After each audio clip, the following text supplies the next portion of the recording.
खुलुमबाय गिबियावनो नोंथांमोनखौ बयखौबो सोरजिदा क्रिएटिभिटी चेनेलाव बरायनायजों लोगोसे फुंबिलिनि गाहाम हामलायनायखौ बावहरग्रोनाय जाबाय। दिनैनि माखासे निउस आपडेटफोरखौ नोंथांमोननि सिगाङाव फोरमायथिना होनो आवगायनाय जालायबाय। नोंथांमोनहा भिडिअखौ नायनानै मोजां मोनोब्ला लाइक खालामगोन होनना आसा खालामबाय। लोगोसे इउटिउब चेनेलखौ दाबो साबस्क्राइब खालामाखैबा साबस्क्राइब खालामनानै लानो थाखाय गुरै खावलायनाय जाबाय। थ' बिदिब्ला जोङो भिडिअखौ जागायनोसै।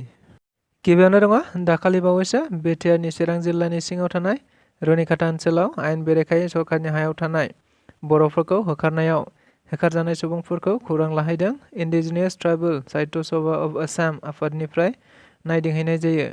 मख'जाथावदि बिथांमोनहा बे होखारजानाय सुबुंफोरखौ नायदिंहैनानै आथिखालाव बर'फोरा मोनथाम सुक्ति खालामबाय नाथाय दासिमबो रैखाथि गोनां नङा। लोगोसे मिथिंगायारि सम्पद आरो थागिबि सुबुंफ्राबो थांना थानो थाखाय मोनथायखौ मोननांगोन। बेनिखायनो बे मोननैखौबो माबोरै रैखा खालामनो हायो बेखौ लानानै बिटिआर सरकार आरो आसाम सरकारजों सावरायलायगोन होननाबो खौरांगिरिफोरनि गेजेरजों बुंथिना होबावो। दुलाराय ब्रह्म आफादनि गेवलां मेल क'क्राझार जिल्लानि सिङाव थानाय सेरफांगुरिनि खुमगुरि होननाय गामियाव देग्लाय 48थि दुलाराय ब्रह्म धोरोम आफादनि बोसोरारि जथुम्माया मैया जोबथा सान एबा गेवलां मेल। मिथिनाय बायदिब्ला बे गेवलां मेलाव आथिखाल आसामनि मन्त्रि उथखावगोरा ब्रह्म बिथाङाबो बाहागो लाफैनाय जायो। मख'जाथावदि गुरुदेव कालीचरण ब्रह्मनि नाजानायावनो आथिखालाव आसामाव ट्राइबेलफोरनि मोनथायखौ मोनगासिनो दं। लोगोसे बोखावजायै गवालपाराखौबो बै समाव बांलादेशजों दाजाबफानो थांखि लानाय जाबायमोन। नाथाय गुरुदेव कालीचरण ब्रह्मनि नाजानायावनो बे हाबाया जायाखिसै एबा आसामावनो थाफिननो हाबाय होनना खौरांगिरिफोरनि गेजेरजों बिथाङा फोरमायथिना होदों। साथाम दुथांफोरनि हेंथायै एफआइआर होनाय जाबाय। बाथ्राया जादों थांनाय 1 जानुवारि खालि सासे 14 बोसोर बैसोनि हिन्जावसाखौ जिनाहारि खालामना हिन्जावसानि जिफोरखौ खुनानै भिडिअ बानायना समाजारि बिजोङाव भाइराल खालामदोंमोन। जाथाया जादोंमोन चिरां जिल्लायाव। मिथिनाय बायदिब्ला बे जाथायखौ खालामदोंमोन चिरां जिल्लानिनो 4 नं उदालगुरि गामिनि साथाम दुथां सुबुंफोरा आरो बिसोरखौ फारियै दान्थेल नार्जारी, आमथे नार्जारी आरो सोमदोन बसुमतारी होनना सिनायथिनाय जादों। मख'जाथावदि बे जाथायखौ लानानैनो मैया हिन्जावसानि नखरनि सुबुंफोरा सान्तिपुर पुलिस थानायाव बिसोर साथाम दुथांफोरनि हेंथायै केस होनाय जाबाय होनना मिथिनो मोननाय जादों।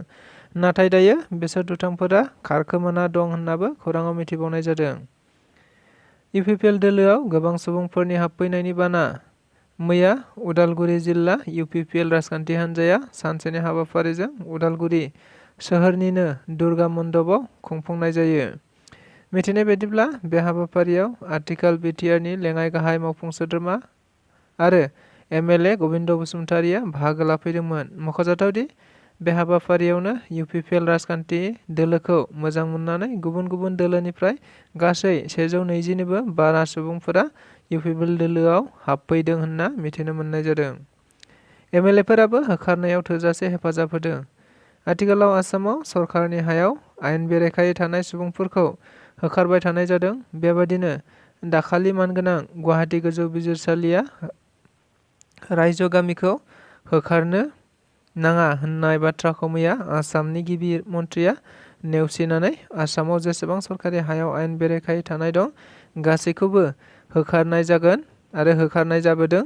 लोगोसे बे होखारनाय हाबायाव MLAफोरा हेफाजाब होआखै होननानै खौरांगिरिफोरनि सोंनायाव मानगोनां गिबि मन्थ्रिया गासैबो MLAफोरानो हेफाजाब होदों आरो बिथांमोनहा हेफाजाब होआमोनब्ला एसेबां गोजोनै होखारनाया जानाय नङामोन होननाबो खौरांगिरिफोरनि गेजेरजों फोरमायथिना होबावो मानगोनां गिबि मन्थ्रि बिथाङा। बेजों लोगोसे दिनैनि रादाबा बेखिनियानो। गोजोन्थों।